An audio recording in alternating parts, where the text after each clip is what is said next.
Some of you who are regular viewers of this channel are well aware that I really like puzzle games. I even made a video about the Tetris Effect in the game that shares the same name, and it performed. Performed. Regardless of how this video and other puzzle game videos may perform on the channel, I am still planning on covering some of my favorites, and that leads us to this little puzzle game, which I am going to go on record and say is my favorite puzzle game as of this video and has been for the last few years since I played it. The game takes a basic puzzle game formula and not only seamlessly blends it together with another genre of video games, but gives it enough complexity to make it a real brain teaser on harder difficulties, and that doesn't even get into the stylistic aspects of this game, which can only be described as ear and eye candy. So what is this little puzzle game that I'm sure a lot of you won't even play?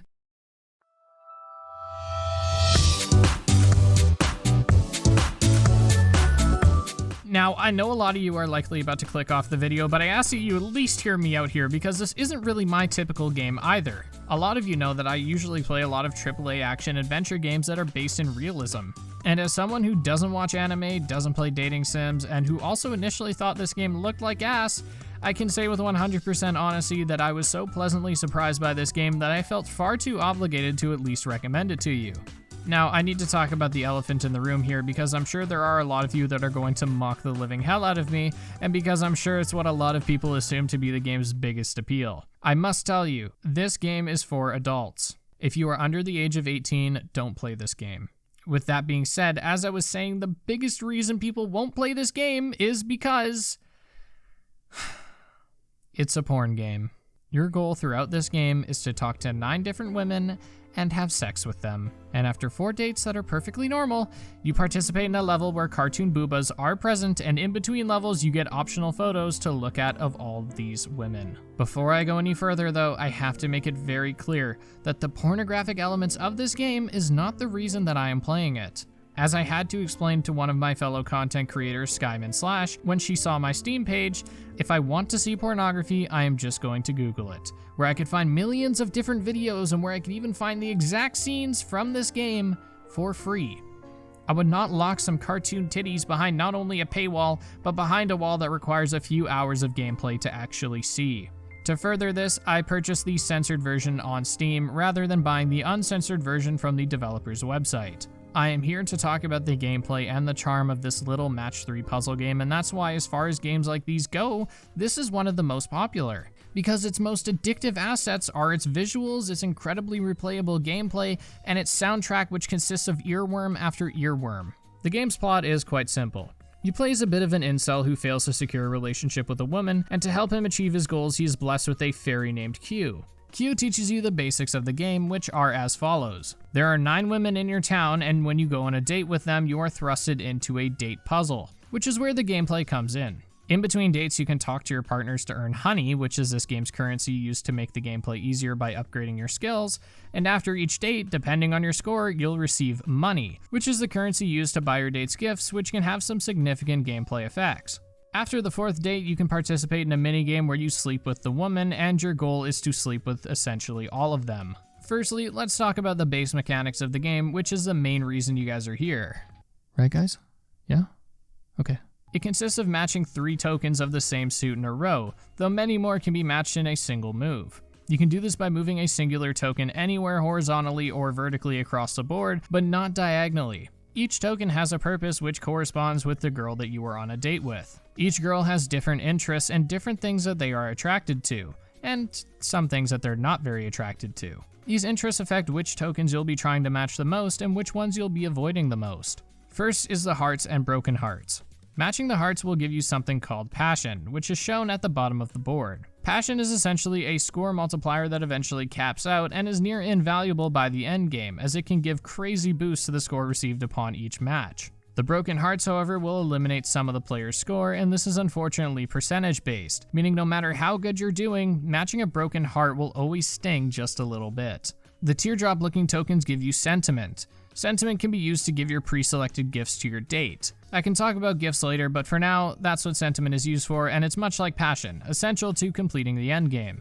The bells around the board upon being matched will give you an extra move. Again, these bad boys are key if you want to beat some of the late game levels, and in the case of the bells, matching 3 of them will give you an extra move, but if you match 4, you'll get 2 extra moves.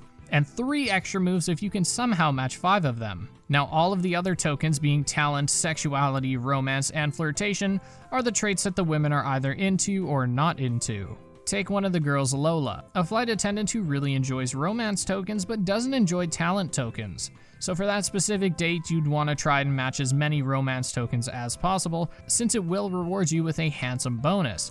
But talent tokens will yield smaller rewards, and in this case, sexuality and flirtation will bear the standard neutral rewards. The thing that separates the different dates the most is the gifts that you have at your disposal. Gifts can be received from one of your partners. You get them by giving them something that they really like. These date gifts can have major implications on the puzzles, but you can only have up to 6 at a time and can only change your loadout in between dates. Finding different combinations of gifts to make the most of your date is really important when you're attempting the higher levels and when you reach the end game.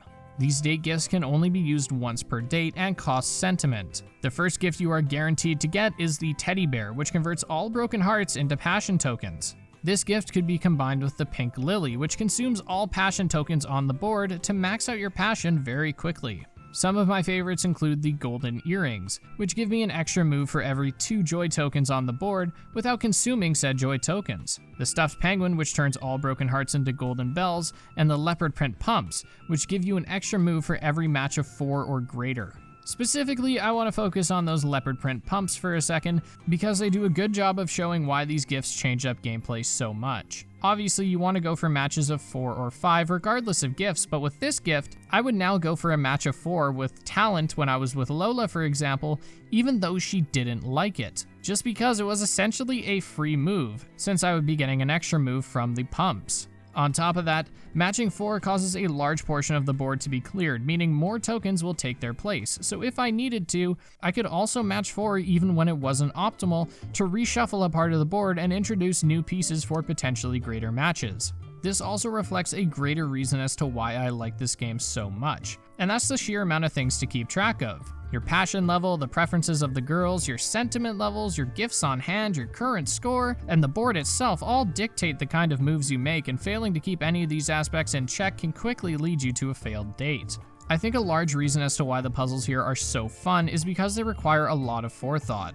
You want to match tokens that will cause other tokens to fall, creating a chain of sorts, and pulling this off not only satisfies your craving for just pulling off a complex move, but it also rewards your senses, as the presentation here is great. The particle animations that burst out of the tokens after each match is almost as satisfying to watch as it is satisfying to hear the bubbly sounds of those tokens breaking. Pair this with music so infectious that I couldn't help but include some of it in this video, and you have this game's incredible charm, which is only strengthened by its characters, and it keeps you continually craving another match and more puzzles.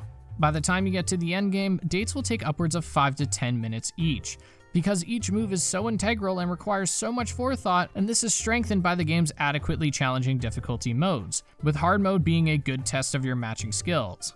As each date goes on, the score requirements will increase with it, and the only issue I have with this is that about halfway through the game, most players, including myself and some friends, came across a bit of a difficulty spike. As I mentioned earlier, you can upgrade some of your skills within the different categories. Talent, flirtation, romance, and sexuality upon being upgraded just give you more points for matching the corresponding tokens, and passion does the same. However, upgrading passion can also increase your maximum amount of passion on a date. Upgrading sensitivity will make the broken hearts that you do accidentally match hurt you less, and charisma increases your odds of getting a power token. Power tokens have the chance of being created when you match 4 or more tokens, and with further upgrades, they can be created by matching as little as 3. These power tokens, when matched, will offer a large boost to your score and are very valuable in the late game, much like many other things.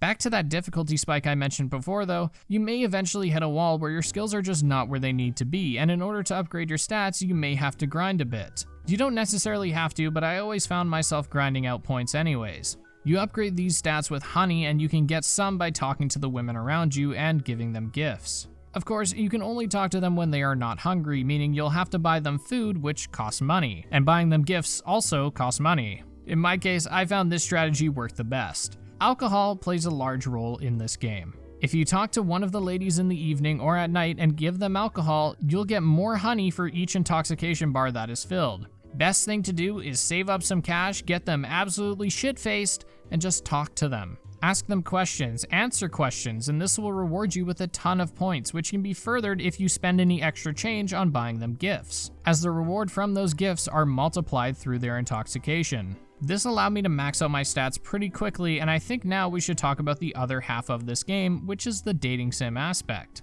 I don't play dating simulators. I think the closest I have played to a dating simulator have been the Persona series and Doki Doki Literature Club, and I wouldn't even consider either of those games full-blown dating sims, just really neat games with dating sim elements. In this game, however, arguably half the game is about talking to these different women and, of course, getting to know them. As you talk to the women more and more, you'll notice that you end up asking them questions, and eventually they'll start asking you questions. And in order to get the points, you'll have to know the right answer. These details you'll need to know about them range from trivial facts like their hobbies and interests to the horny end of the spectrum with facts like their cup size and their favorite position. And I'm a bit ashamed to admit that at one point I did know all of these facts. As far as dating sim design goes, it's quite simplistic, and if you're purely looking for a dating simulator, I'm not sure if I can recommend this, both on the fact that those aspects are quite basic here and based on my minimal experience within the genre. I don't mind this though because the characters here are written quite well, and they have eccentric personalities that range from the all too edgy Audrey to the introverted and awkward Nikki.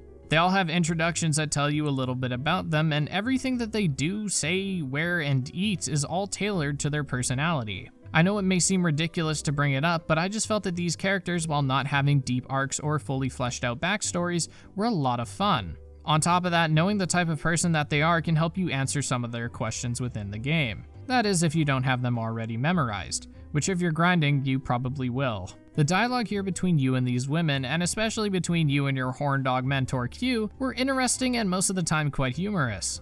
So while I admit the dialogue and the dating sim aspect isn't what I'm here for, I can at least say that I enjoyed it, and it goes for the bedroom scenes too. When completing a successful 4th date at night, you'll take whatever woman you are with back to your house where you will be given the bedroom bonus scene. This is the biggest turnoff for a lot of people, and while I can't say that I enjoyed the pornographic aspect of it, I can at least say that I felt from a puzzle design perspective that it was quite a nice change of pace and a lot of fun. When in the bedroom, there are no broken hearts, no gifts, no move limits, and no preference. The catch is, your score, while rapidly increasing with each move, also rapidly decreases, meaning you'll have to rapid fire matches back to back to finish a level. Now, the reason I like this is because it forces you to look at the board with a completely different mindset. Out in the field, you're taking your time with everything, planning out multiple moves ahead, but here, that same playstyle will have you stuck for minutes upon minutes. You have to start rapidly finding matches and executing them, and for me, these were really easy and were typically finished within a minute and sometimes as quickly as 30 seconds, but for some, if you can't adjust your playstyle, they'll be one of the biggest difficulty spikes in the game.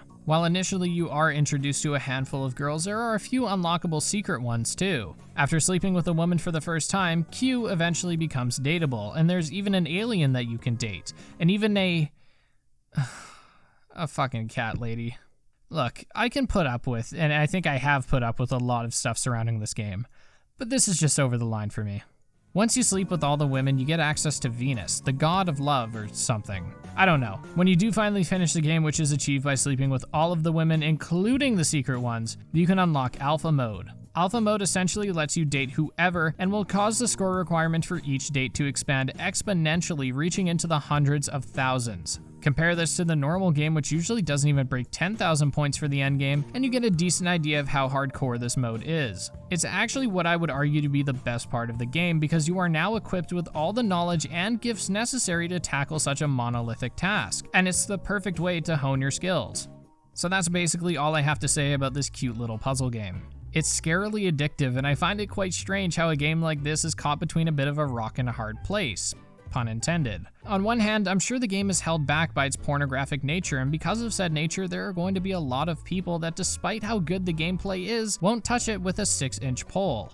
Also, pun intended. On the other hand, though, it's likely that its pornographic nature is what gave this game its initial interest, as those within that niche were probably drawn in by the cartoon bazongas, and were probably still playing after the fact because of how good the gameplay is. The game was actually popular enough to get a sequel, and if you are interested in that, I can make a video on that game too.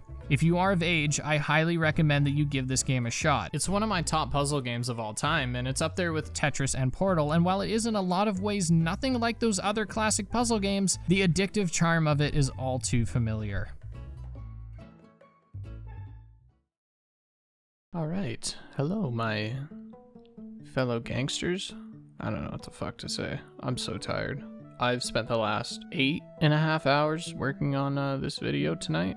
It is 4:15 a.m.